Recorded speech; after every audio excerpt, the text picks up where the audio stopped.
Bonjour à tous, Thierry Dossois, juriste formateur chez Imodroit. Je vais vous parler aujourd'hui de la rente viagère et de la clause résolutoire.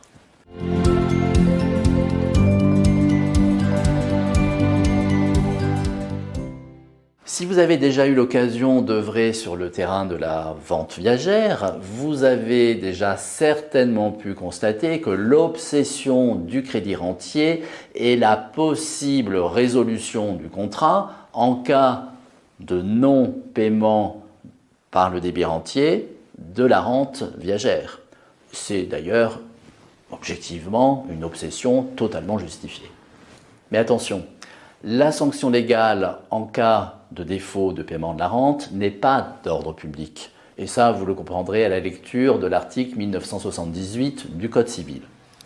Donc, qu'en est-il de la possible sanction?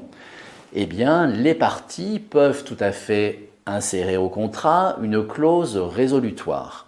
Mais appréhendez-vous suffisamment bien la portée de la clause résolutoire que vous seriez amené à insérer dans un contrat? Eh bien, il y a deux clauses résolutoires. La première, la clause résolutoire simple. La seconde, la clause résolutoire absolue. La clause résolutoire simple ne permet d'obtenir la résolution du contrat que par la voie judiciaire. Elle laisse au juge une large liberté d'interprétation, notamment quant à la situation du débiteur. Concernant la clause résolutoire de plein droit, le contrat est résolu de plein droit, comme son nom l'indique, dès lors du non-paiement de la rente par le débit rentier. Ainsi, le juge ne dispose d'aucun pouvoir d'appréciation. Le juge doit purement et simplement constater la résolution du contrat, dès lors que le non-paiement et les modalités fixées au contrat sont constatées.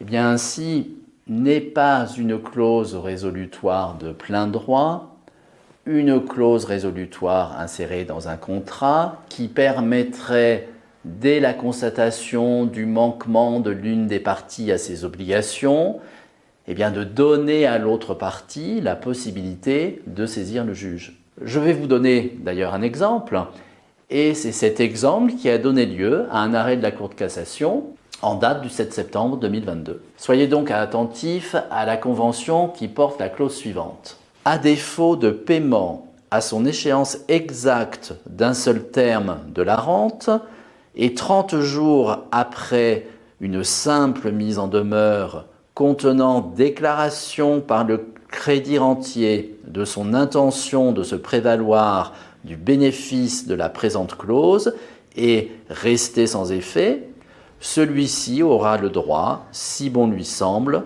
de faire prononcer en justice la résolution de la présente vente, nonobstant l'offre postérieure des arrérages. Eh bien, suite à cette clause, qu'a fait en pratique le crédit rentier? À un moment donné, le débit rentier a arrêté de payer la rente.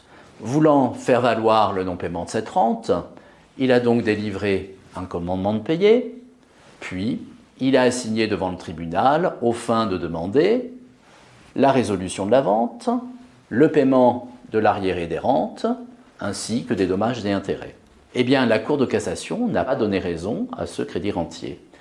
Elle a en effet estimé que la clause lui donnait une ouverture de saisir le tribunal pour demander la résolution, mais que ça n'était pas une clause résolutoire de plein droit qui n'aurait laissé d'autres marges de manœuvre au tribunal que de prononcer la résolution du contrat.